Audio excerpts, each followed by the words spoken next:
How to allow apps to access storage on Android device. For this, go ahead and open your phone setting first and foremost.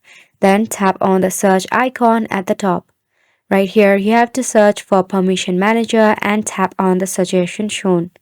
Then go ahead and tap on the one it highlights simply like this. Now from here, open Files. Then tap on See More app that can access all files. So right here, all of these are allowed.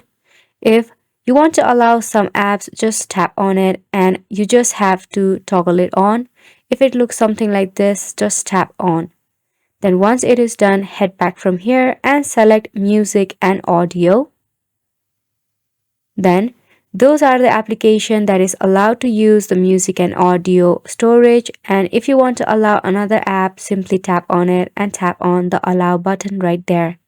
And that's pretty much it for this video as well. Thank you so much for watching.